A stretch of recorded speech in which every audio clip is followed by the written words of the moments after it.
To God be the glory. Everybody say, praise the Lord.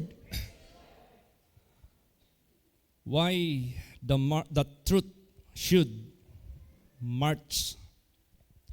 Bakit kinakailangan ang katotohanan magmarcha toward us, patungo dito sa mundong ito?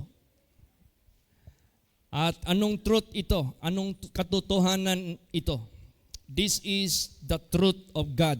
At bakit kailangan magmarcha ito papunta dito sa atin? To counterattack the lies of his enemy. Para i-counterattack niya ang kasunungalingan ng kanyang kaaway na walang iba, the devil. Dahil nakita ng Diyos na destroy yung tao na una niyang ginawa. Adam and Eve was destroyed by the lie of Satan. At ganon din po sa langit. Alam niyo kasi lahat started in heaven. Before it started here on earth, laging nagsisimula doon sa langit. Kaya kailangan natin ang katotohanan ng Diyos. Alam mo, ang katotohanan ng Diyos, napaka-importante nito. What is the beginning and the end of a thing? Kailangan natin malaman ito. So, unang-una, paano nagmarcha ang truth of God dito sa mundo, dito sa atin? To counterattack the lie of his enemy, the devil. Basahin natin how it did march. John 14, verse 6. Praise the Lord. Jesus saith unto him, I am the way, the truth, and the life. No man cometh unto the Father but by me. So, si Lord Jesus Christ, nagpakatawang tao, purposely, para ihayag niya ang katotohanan ng Diyos dito sa sanglibutang ito. And He Himself is the truth. Siya mismo ang katotohanan. Yun man ang purpose niya. Bakit pumunta siya dito sa sanglibutang ito? Naalala niyo yung nagtanong si Pilato? Nagsalita si Pilato nung si Jesus Christ nandyan na sa harapan ng mga crowd. Gusto na nilang ipakrucify. Tapos nag-interrogate si Pilate kay Jesus Christ. Nagtanong si Pilate, what is truth? Ano ba yung truth na sinasabi mo? Dito natin malalaman how Jesus explained it, expound it. Na ano palang meron dyan sa truth na dinala niya dito sa sanglibutang ito. Basahin muna natin ang John 18, verse 38.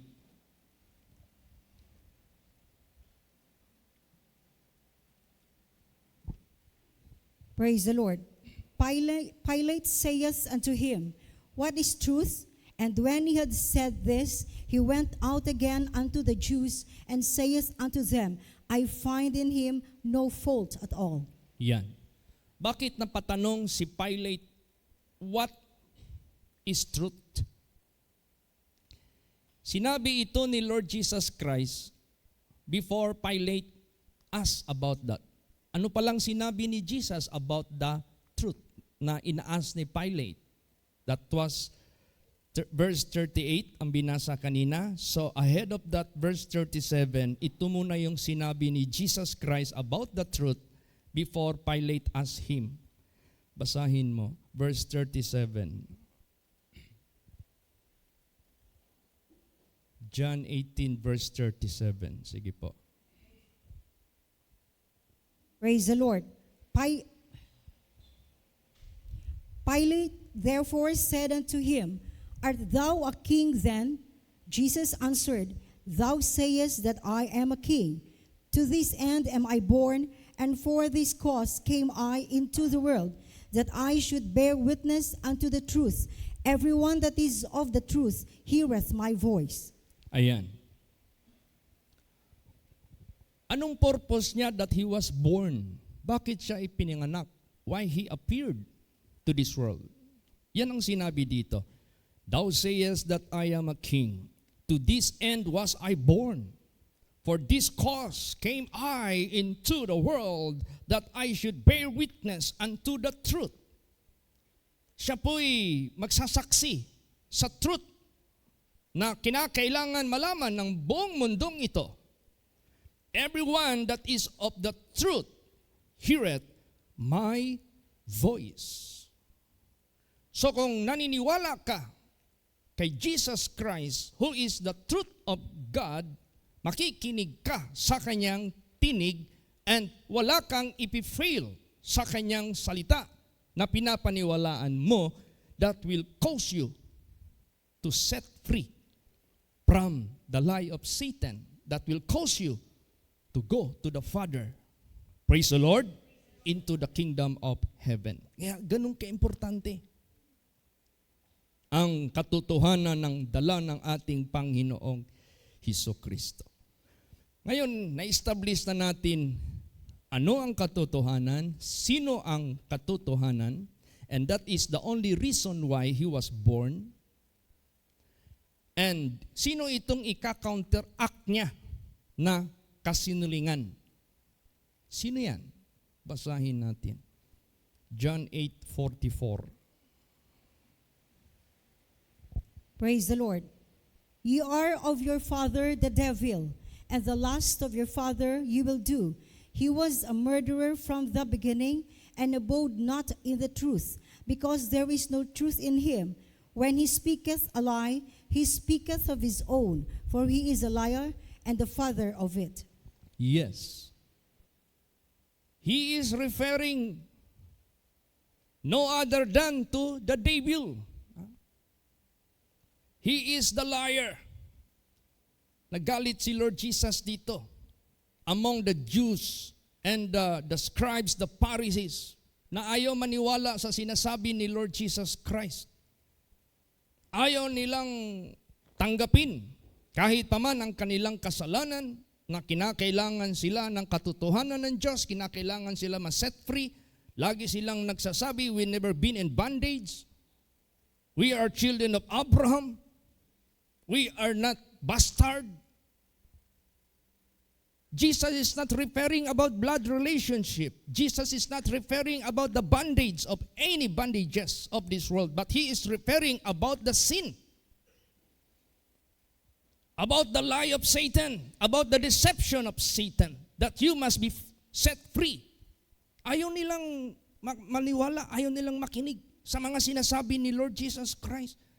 They use always to make excuses. Kaya yung tunada ng salita ni Lord Jesus Christ, painit ng painit against them. Hanggang ito na yung sinabi ni Lord Jesus Christ, Ye are of your father the devil. Hindi na nagpaligoy-ligoy si Lord Jesus Christ. The lust of your father ye will do. What is lust? Evil desire. Ano bang lust, evil lust o evil desire ni Satanas? Gusto niyang i-dethrone ang kanyang creator. He lusted. He desired.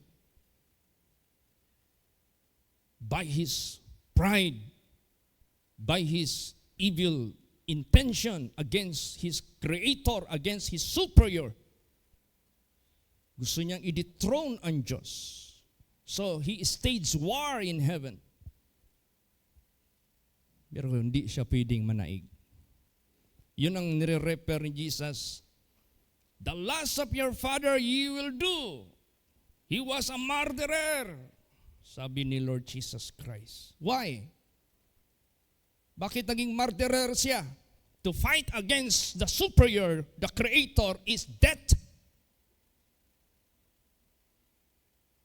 Kung sino man lalaban sa naglalang sa lahat, that is death. Ayun ang ginawa ni Lucifer. Hindi lang minarder niya ang sarili niya. Minarder niya ang 1/3 of angels of God in heaven, whom he deceived, whom he promised. Kung ano mga pinangako niya, ito naman sila. Wala ding loyalty sa creator nila. Wala ding loyalty sa nag-bless sa kanila, being angels in the host of God in heaven. Wala silang gratitude. Nagsama-sama na sila. Huwag nating gawin yan. Huwag nating samahan ang last ng demonyo na yan. Let us remain loyal to our Creator. Let us remain loyal to the truth of God. Let us remain obedient to the truth of God. Praise the Lord. Let us not be deceived of the lie of Satan. What is the purpose of lying? Magsisinungaling. To make an untrue statement with intent to deceive. Para mag-deceive. Magbigay ng untrue statement. Bulaan o sinungaling na statement purposely to deceive someone. Kaya, yan ang sinabi ni Lord Jesus Christ. He abode not in the truth. And who is the truth? God. He detached from God. Malis siya sa Diyos. Nagdepict siya sa Diyos. Nagrebelde siya sa Diyos. Nagdisobey siya sa Diyos. He fought against God. He didn't abide in the truth. Hindi siya nanatili. And finally, because there is no truth in him, there is no God in his heart, there is no God in his mind to be worshipped, to be believed, to be obedient. Walang Diyos sa kanyang isip, walang Diyos sa kanyang puso. Ang nasa puso niya ang sarili niya. Ang nasa puso niya ang isip niya, siya. O, tingnan mo anong nangyari. Kaya never be a God of yourself. Never be a master of yourself. Deny it. And let God be the master of yours and of mine and of everybody. Praise the Lord. There is no truth in him. When he speaketh a lie, he speaketh of his own. In his own. Not according to the truth of God, but he is making his own way. For he is a liar and the father of it. Yan yung dahilan nagmarcha ang truth sa mundo to counteract the lie of Satan. Now, why he did? Bakit ginawa niya yan? What is his purpose? So that the damage that has been done can be suspended. Ano pala yung damage that has been done by the lie of Satan doon sa mankind, doon sa humanity, doon sa unang tao? Yung sinungaling ni Satanas na pinaniwalaan naman din ni Adam at ni Eva. So, that was the lie of Satan na ginawa niya after he made it in heaven. Dala-dala niya dito sa mundong ito. Basahin natin. Genesis 3:3-7. Praise the Lord. But of the fruit of the tree which is in the midst of the garden, God had said, Ye shall not eat of it, neither shall ye touch it, lest ye die. And the serpent said unto the woman, Ye shall not surely die, for God doth know that in the day ye eat thereof, then your eyes shall be opened, and ye shall be as gods, knowing good and evil. And when the woman saw that the tree was good for food, and that it was pleasant to the eyes, and a tree to be desired to make one wise. She took of the fruit thereof, and did eat, and gave also unto her husband with her, and he did eat. And the eyes of them both were opened, and they knew that they were naked. And they sewed fig leaves together, and made themselves aprons. Napansin niyo dito yung verse 3, kung paano sinagot ng babae when he was asked by the devil. Anong inutos ng Diyos sa kanila? Di ba ang sinabi niya dito, ye shall not eat of it. Ang sinabi dito, but of the fruit of the tree which is in the midst of the garden. She is referring the tree of good and evil. God hath said, ye shall not eat of it, neither shall ye touch it, lest ye die. Lest ye die. Pero hindi niya na-remember yung statement talaga ng Diyos. Ang sinabi talaga ng Diyos, ye shall surely die. Ano bang difference na lest you die? Baka sakali lang mamatay kayo. Parang ganun lang ba? Very, lang.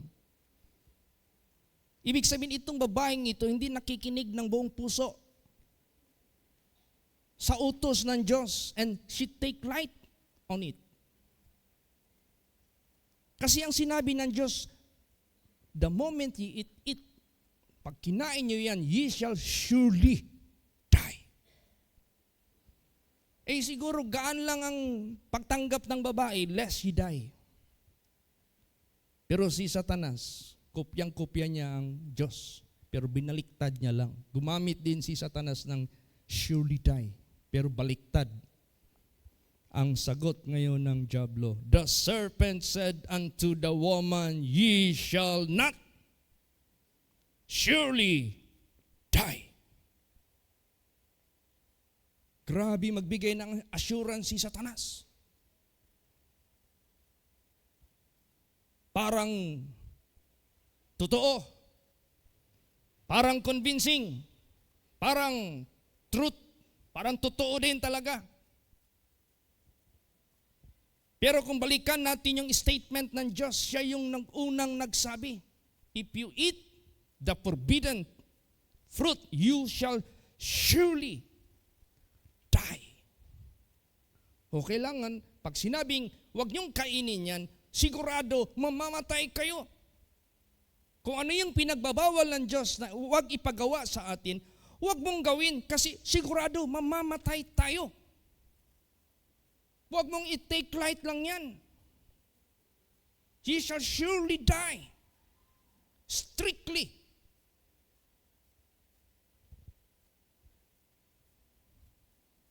So anong nangyari? Naniwala sila sa kasinungalingan ni Satanas to deceive them. Pahamak sila.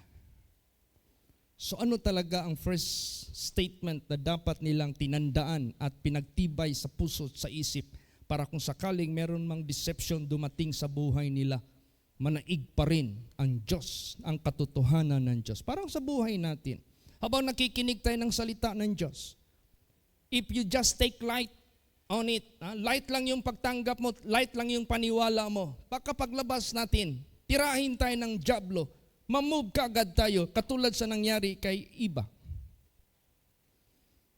Katulad nangyari kay Adam. Kaya kung si Adam nagpakatibay pa, hindi siya nag-consent sa asawa niya. Pari-pareho na rin sila.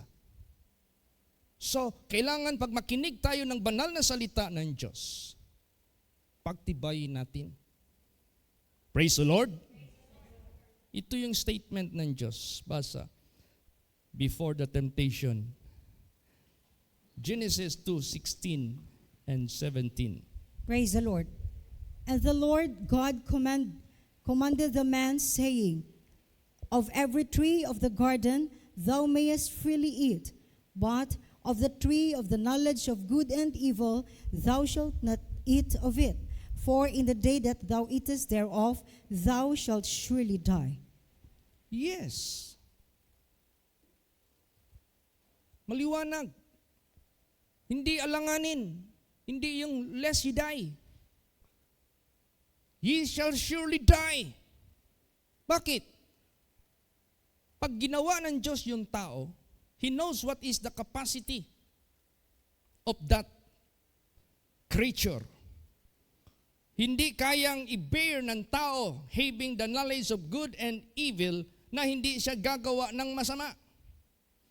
Unlike God, He knows what is good and evil, but He has the capability to control Himself. Praise the Lord. Hindi niya pinintulot sa tao. Para bang mga chemicals dito sa sanglibutang ito. Yung pintura ng sasakyan. Pag pininturahan niya ng acrylic, palagay natin, parang ordinary lang na pintura. Tapos pinapinturahan mo sa iba. Tapos nag-request ka ngayon ng yung meron mas mataas diyan na na urethane. Urethane. Mas higher chemical. Sabihin ng pintor, sir, kailangan natin ito i-script to metal. Bakit? Pag ihalo nating acrylic tsaka urethane, magburot na eh. Ito? Mag-react ito. They are not compatible to each other. Ganun ang isip ng Diyos. Hindi pwede ang tao na nilalang niya have the knowledge of good and evil na ma-handle niya. He or she cannot handle. Kaya pinagbawal ng Diyos talaga. Hindi pwede. So, ngayon, anong nangyari ngayon? What is the reason behind? Bakit talagang hindi ipakain? Or else, sabi ng Diyos dito, basahin natin, pag kinain ng tao yan, anong mangyayari? Genesis 3:22. Praise the Lord. As the Lord God said, behold, the man is become as one of us, to know good and evil. And now, lest he put forth his hand and take also of the tree of life and eat and live forever. Ayan. Doon sa langit, nagkaroon na ng shaking doon. So it was found out that Lucifer and 1/3 of angels are not loyal to God. They cling to evil and not to good. So they were displaced. And those who are remaining up in heaven together with God, these are the good, who choose the good and who obey the good, and they will remain forever. Binagsak dito sa sanglibutang ito ang dyablo sa human race or humanity or the people of the world to test. Kaya nga sabi nga ng Diyos, I will shake not only heaven or heavens, but also the earth. So, yung masama sa langit na pinaalis niya doon because they are not worthy and they are reserved to eternal damnation, dinala dito sa lupa to test us, to try us. Kaya importante sa buhay natin si Kristo. Kasi siya yung magbibigay sa atin ng truth. Siya yung magbibigay sa atin ng tibay to counteract the evil. Para ma-overcome natin yung evil. At ang good ang mapipili natin so that those angels who choose the good in heaven, we will be joining them someday. Praise the Lord. And those people who choose evil will be joining also Satan who choose the evil. There will be permanent state of everyone. Kaya sa buhay natin, it's our turn to be tested and to be tried by our Creator. Let us make our best for this. Praise the Lord. And we need Jesus. Only Jesus we need. Huwag mong panghinaan. Kaya nga kayo mga anak ng Diyos, 3 times a week kayo magpunta dito. 3 times a week kayong magpunta dito. Napakahina ng loob ninyo. Napakahina ng inyong spirituality. Give me your reasons. Why? and tell me if it is acceptable or reasonable if God will judge you. No, kailan pa natin ipakita?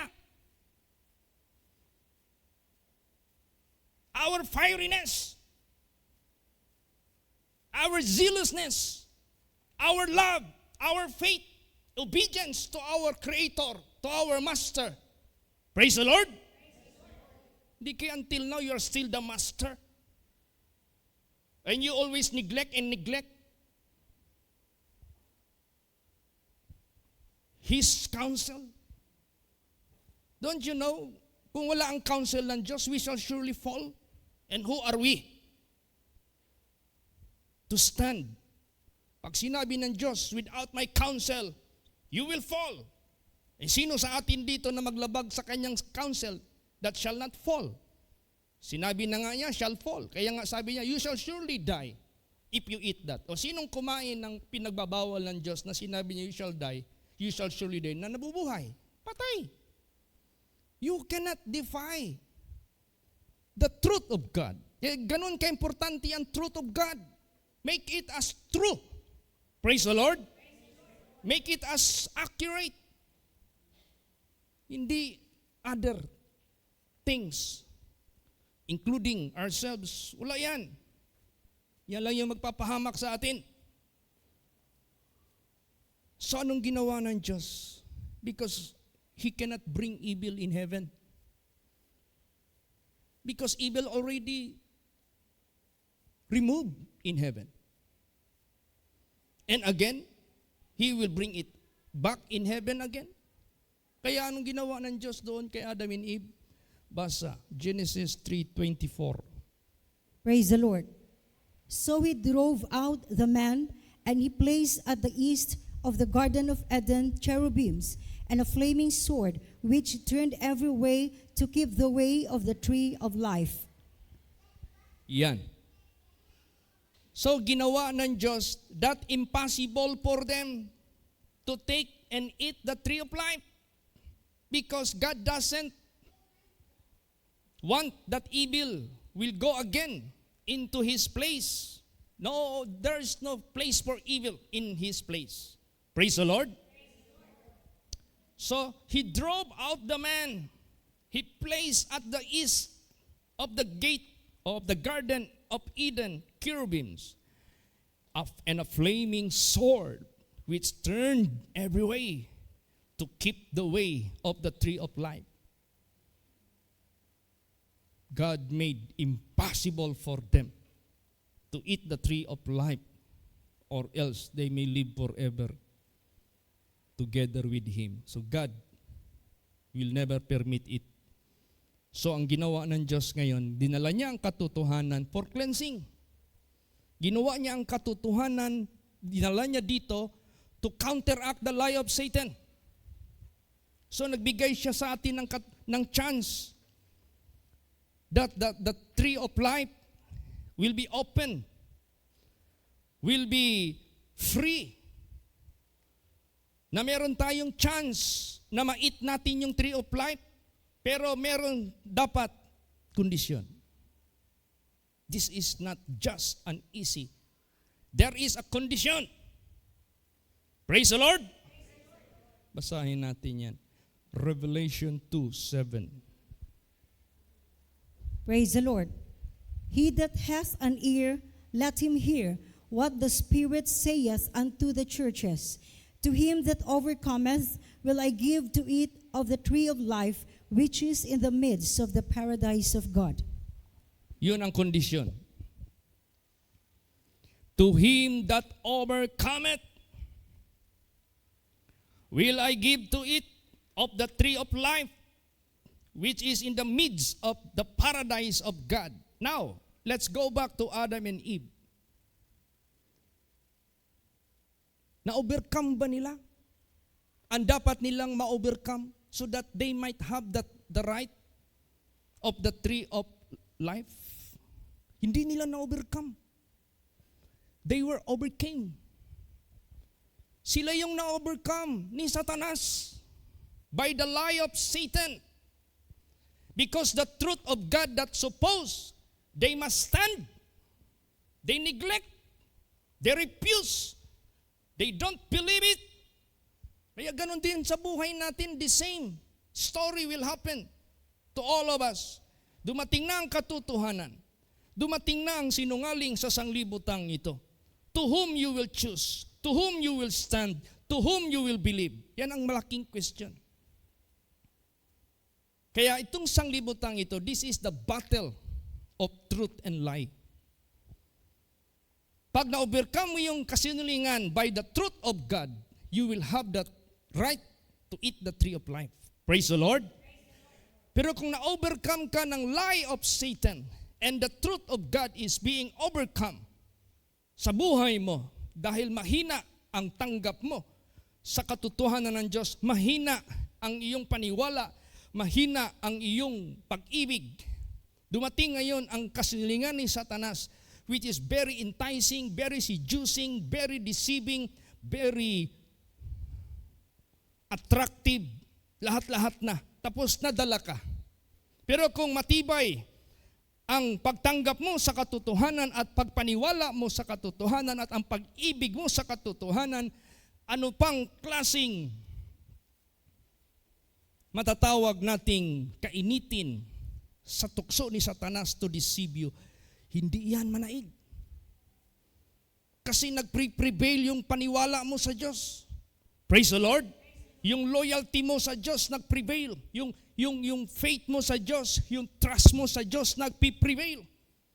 And lalot na, God is telling you who is really Satan is. Kung sino talaga si Satanas, he is a liar, he is a deceiver. Nagsisimula pa lang si Satanas magsasabi sa iyo, "Oh, no to you, Satan." Hindi siya makatapos sa approach against you. Kasi alam mo na what direction it leads you. Pero kung mahina ang paniwala mo sa katotohanan ng Diyos, mahina ang paniwala mo sa Kanya, magsalita si Satanas sa iyo, matatapos pa yung lahat ng deception na sinasabi sa iyo, hindi mo pa nare-resist. At tuloy yung puso mo, doon pa nakikinig, doon na nag-i-incline. Ano ka? Hinayaan mo yung kaluluwa mo? Na wala ka ng karapatan makakain sa tree of life? Sige, isipin nyo nga ng gusto. Di nyo ba alam, nagigrieve ang Diyos? Wednesday, Friday, ilan lang kami dito?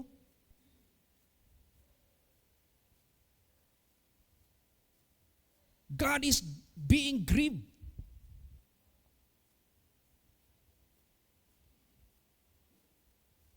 Di nyo ba alam this is for you? This is not for mine. This is for you.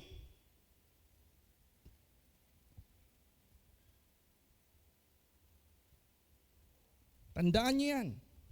Pag panghinaan ninyo ang katotohanan ng Diyos, you will surely be deceived. No one can stand.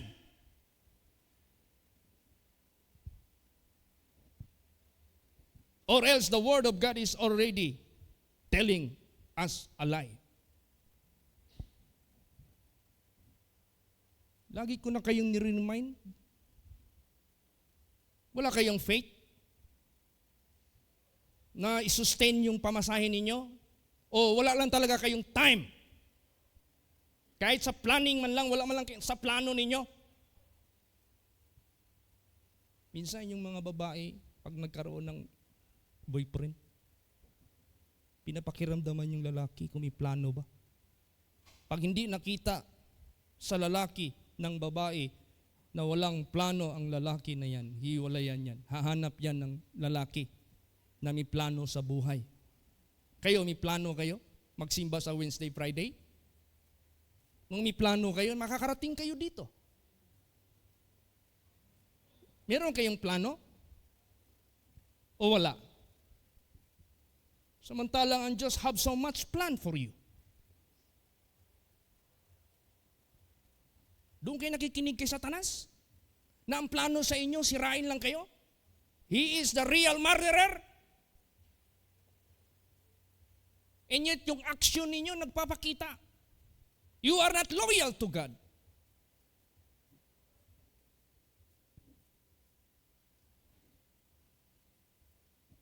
Wala nang ibang purpose ang Diyos. Nagbigay siya ng chance sa atin, pero na-overcome mo ba ang lahat ng obstacles ng Wednesday para makarating ka dito? Na-overcome mo ba ang lahat ng obstacle ng Friday para makarating ka dito? Are you an overcomer? O dahil mahina lang ang inyong pakiramdam sa sinasabi ng Diyos, mas malakas ang hatak ng mundong ito sa buhay ninyo. Sige, you take the world and give your best to the world, and the world will give you reward. And what can the world give you the reward? Samantalang nandito ang Panginoong Diyos, calling us. I am the truth, I am the way, I am the life, and yet He is being neglected, ignored.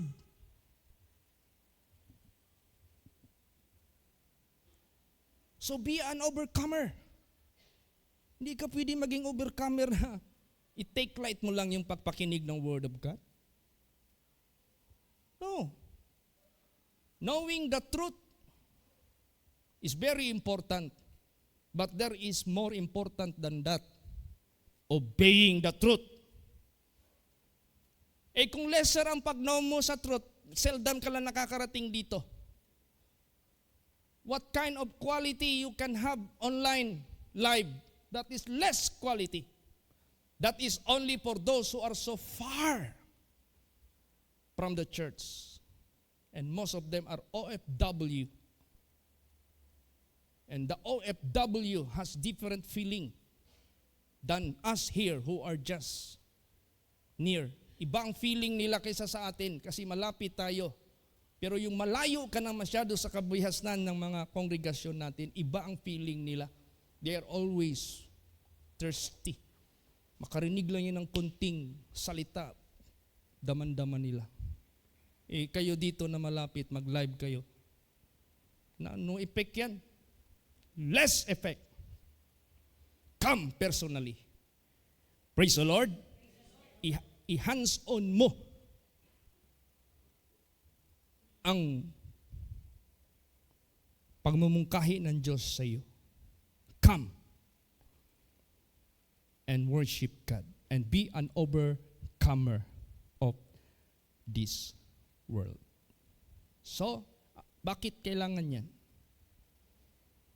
Kahit pa it will cost million, doesn't matter. Magkano man lang yung mga gastos natin dito. And anyway, God will provide. You will never be lack. That is the promise of God. Believe His promise. Praise the Lord. So, importante malaman ninyo ang katotohanan ng bawat isa. Basa. For what purpose? 1 Timothy 2:4. Praise the Lord. Who will have all men to be saved and to come unto the knowledge of the truth. Gusto niyang iligtas ang lahat ng mga tao na darating sila sa kaalaman ng katotohanan. How can you come to the knowledge of the truth if you refuse to come? Paano mo malaman ng katotohanan if you refuse to come? Come. Because God gusto niyang you will come unto the knowledge of the truth para ka maligtas. Kasi ang mundong ito, this is battle of truth and lie. So, word, truth, then freedom.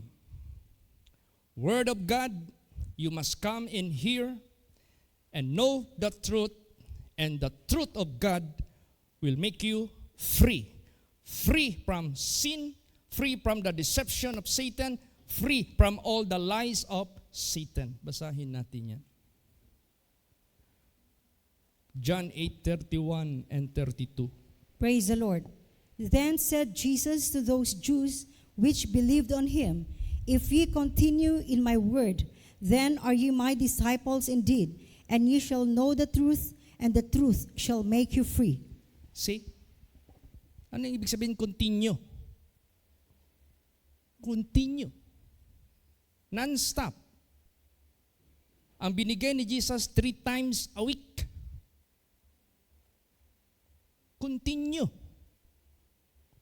In His word, Jesus said, if ye continue in my word, then this will be the result. You will be my disciples. You will be my followers. You will be my children, obedient children, indeed. So, kung iles mo yan, hindi ka mag-continue, you are not becoming His disciple. Mura kag hilaw. Alanganin, half Christian. Half Christian, half worldly. Walang makapasok sa langit na half Christian, half worldly. Wala yan. And ye shall know the truth. Basta mag-continue ka. And the truth shall make you free. What is the truth? The so-called, the true, accurate matter. What is true and accurate matter? That is the so-called real situation. Yung talagang totoo talaga. Malaman natin ang lahat sa Word of God na yan. So ngayon, pag narinig na natin yung Word of God, it is not just a matter of yung tinatawag na compliance lang ba? Sige, Wednesday, nandyan ako. Friday, nandyan ako. Sunday. No, that's not. That is not all about. The purpose of coming here continuously, minimum of 3 times a week, to know the truth. Why you should know the truth? Para dekorasyon lang sa no. The purpose of knowing the truth that we may keep or obey the truth daily. Praise the Lord. Basahin natin yan. What if kung di natin gawin yan? Sige. Romans 2 verse 8. Praise the Lord. But unto them that are contentious and do not obey the truth, but obey unrighteousness, indignation, and wrath. See? Itong mga importante na mga statement ng salita ng Diyos, do not take light on it. Because the same mistake with Adam and Eve, the same mistake we might also do. Tinitake light lang kasi masyado. Na-mention dito yung wrath and indignation who do not obey the truth. Pag hindi mo yan diniinan, hindi ka magpunta dito 3 times a week because you are not interested to know the truth. And what for? I should know the truth. So wala kang paki, ma-obey mo ang truth o hindi, wala lang sa iyo. Hindi mo alam, indignation and wrath to those even who know the truth and do not obey the truth. So, it is not only knowing the truth, but you must obey the truth. So if you want to obey the truth, gusto mong ma-obey ang truth, you should know the truth. Praise the Lord. So the purpose of knowing the truth is to obey it. Yan ang totoo. Eh what if, Pastor, hindi na lang pala natin yan gawin? Yun nga, indignation and wrath.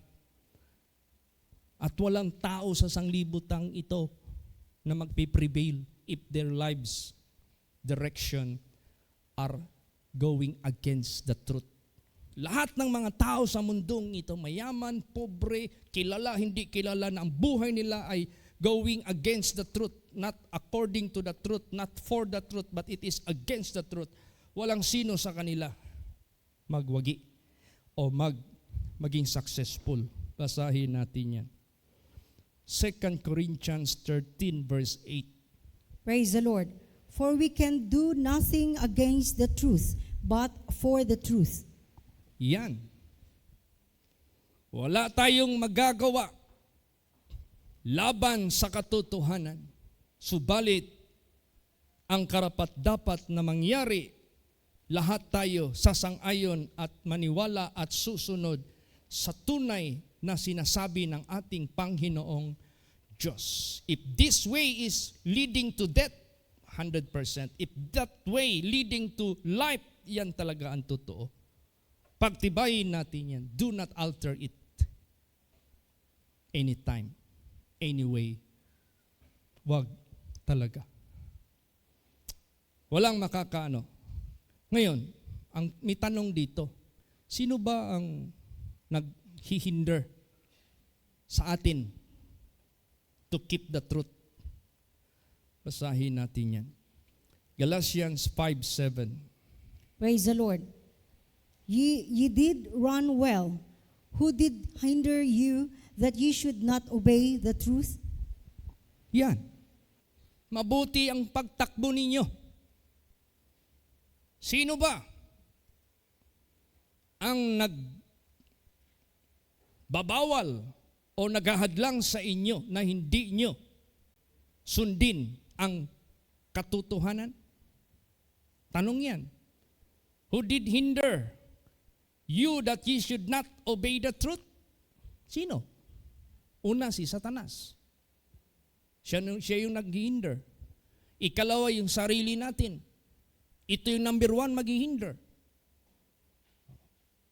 So you have to deny it and you have to resist Satan. How to do it? Be strong in the Lord. Know the truth with the intention of obeying the truth. Praise the Lord. Pag yan ay nagawa ng ninuman sa atin dito, God said, He that overcometh, I will give them the right to eat the tree of life. 100% ligtas ka talaga.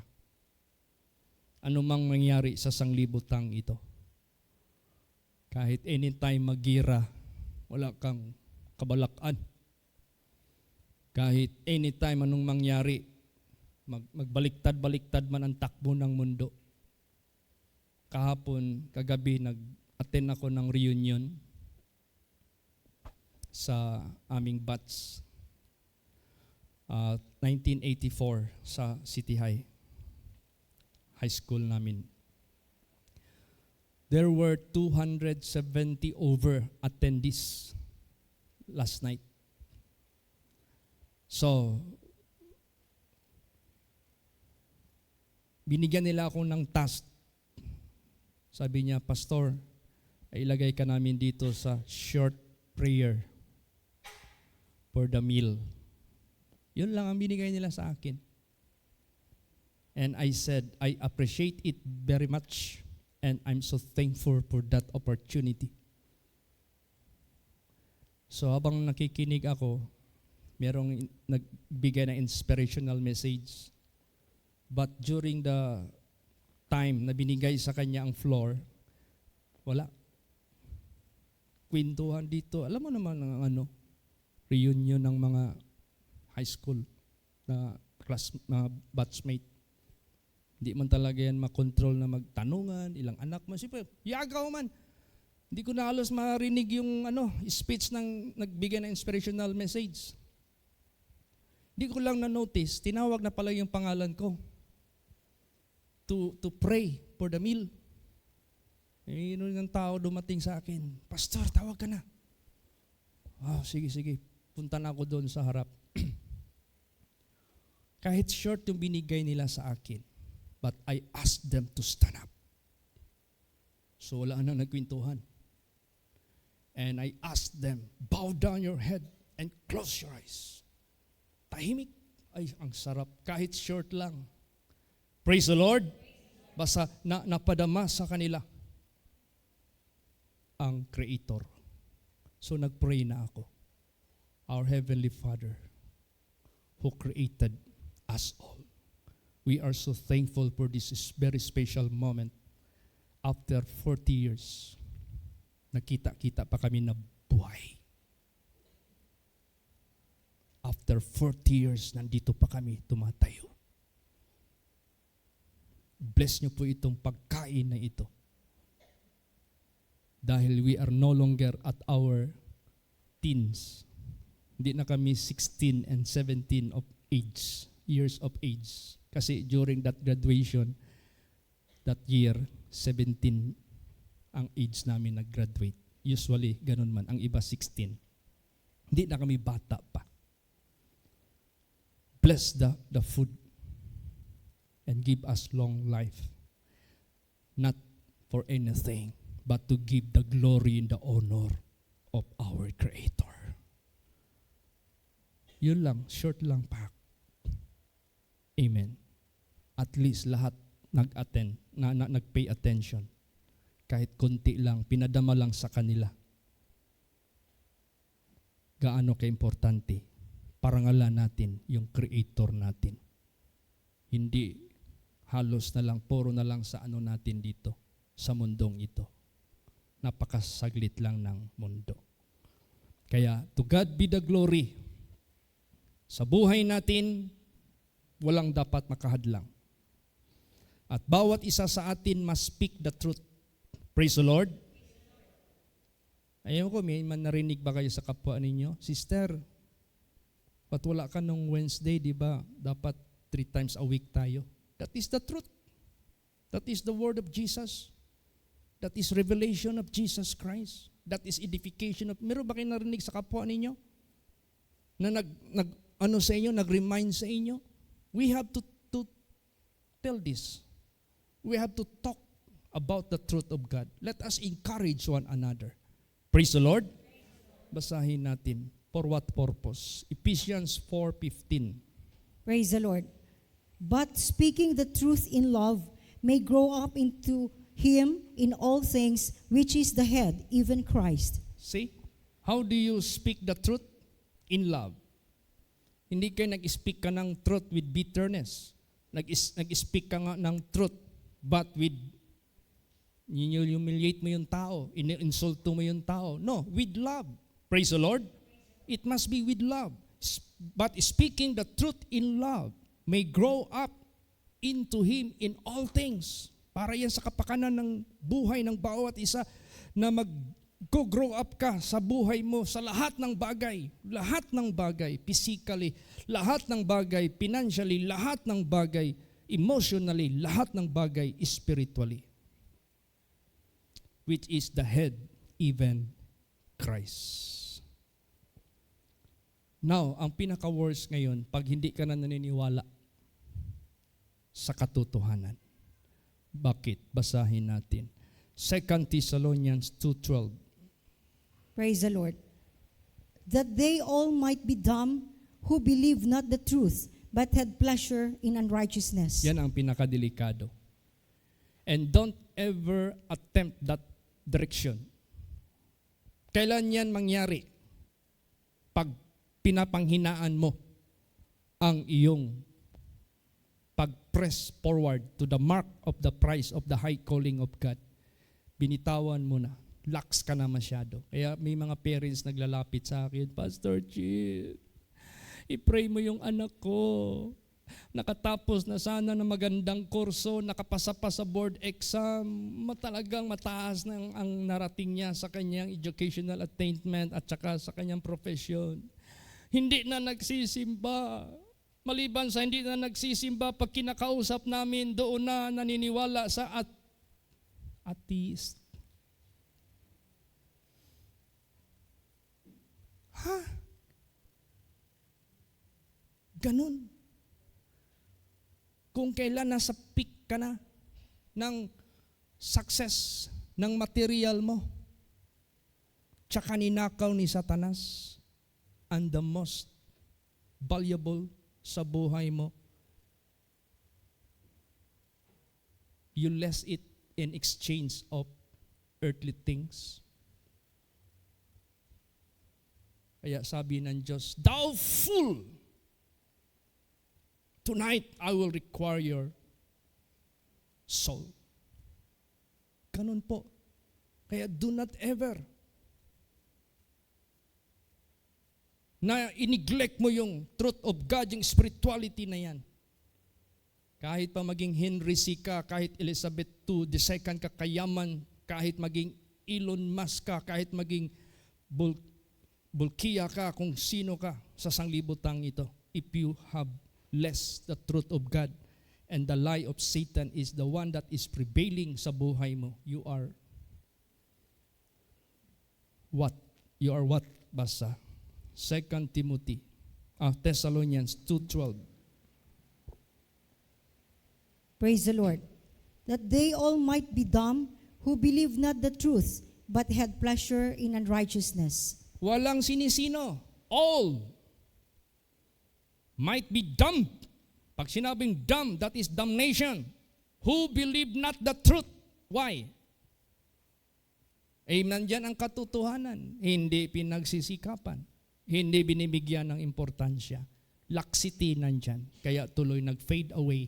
So ang lie of Satan ang naging stronger hanggang nadala.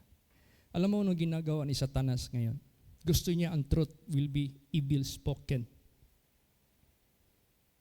Look at the system of the war of presentation of products.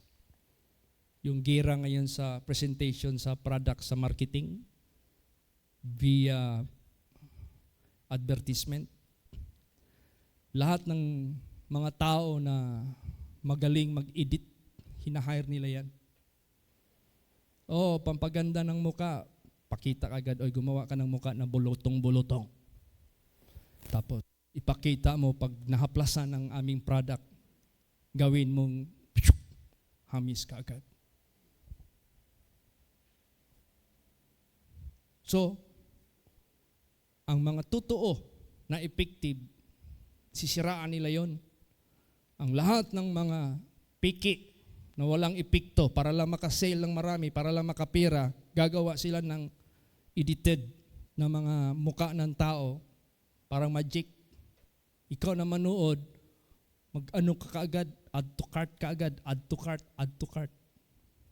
Pagkatapos, purchase na. Pero hindi pala. Puro pala yan mga kasilingan. Kaya ginagawa ni Satanas ngayon, siraan niya ang katotohanan ng Diyos. Basahin natin yan. 2 Peter 2 verse 1. Praise the Lord. But there were false prophets also among the people, even as there shall be false teachers among you, who privately shall bring in damnable heresies, even denying the Lord that bought them, and bring upon themselves swift destruction.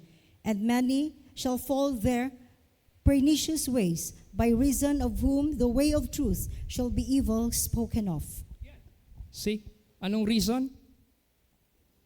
Na maraming taong naniniwala doon sa mga, minsan nag-share sa akin si Brad Chris, Pastor Chit, number 1 preacher sa Amerika. Ganito na preacher. Hindi na siya nagpipreach ng verse to verse, Bible to Bible. Ibang way ang kanyang preaching. It is more on practical, it is more on literal and material. Sikat na sikat. Ang daming nakikinig. At laging preaching niya puro prosperity sa mundong ito. Wala na yung less na yung truth of God. Tingnan mo. Ang dami nilang nakikinig. Yung pala. Because the truth is being evil spoken of. Bakit? Obsolete na yung Bible. Hindi na yan applicable ngayon. Old model na yan. God said, no one can abolish my righteousness. God said, as for the old paths, wherein the good way is, and you will find rest unto your soul. Kaya itong katotohanan ng Diyos, huwag natin itong luwagan. Kaya may warning sa lahat sa atin. Warning ito lahat sa atin para hindi tayo mag-isi-isi. Last verse. 1 John 1:6. Praise the Lord. If we say that we have fellowship with Him and walk in darkness, we lie and do not the truth. See? Kung nagsabi tayo, meron tayong fellowship sa Kanya, subalit lumalakad tayo sa kadiliman, nagsinungaling tayo. Hindi ang katotohanan wala dito sa atin. Now, how can you walk in the light? Less ka sa katotohanan ng Diyos. Weak ka sa katotohanan ng Diyos. Less ang iyong presence dito sa banal na salita ng Diyos. More ka sa labas. More ka sa pagpakinig sa mga kwento, sa mga istorya ng mga matatalino. Minsan maraming mga tao na according to the author of this book, according to the ang mga tao, mga theologians kuno, pag magbasa ng Bible, gagawa ng maraming libro, ibigay sa mga membro, ibenta, mas binabasa pa nila yung libro ng mga authors na yan kaysa sa Book of God. Kung mag-testimony sila, mas kinikwento pa nila yung mga author ng mga tao na yan kaysa mga testimonies of God. You see how Satan weakened the truth of God. Kaya sa buhay natin, let us be strong. Huwag tayo magkamali. Praise the Lord. Kung ano yung katotohanan ng Diyos, hindi na yan mababali. Pagtibayin natin yan. Kaya baka ang sarili lang natin ang magdaya sa atin dahil weak tayo sa katotohanan ng Diyos as what Adam and Eve have done. Huwag nating ulitin yun. Let us be strong in the truth of the Lord. Let us walk in the truth. And let us have all the way, all the time sa buhay natin. Huwag tayong mag-isi-isi. After all, iiwanan natin lahat ang mundong ito. Whether we like it or not. Praise the Lord. Magsitayo po ang lahat.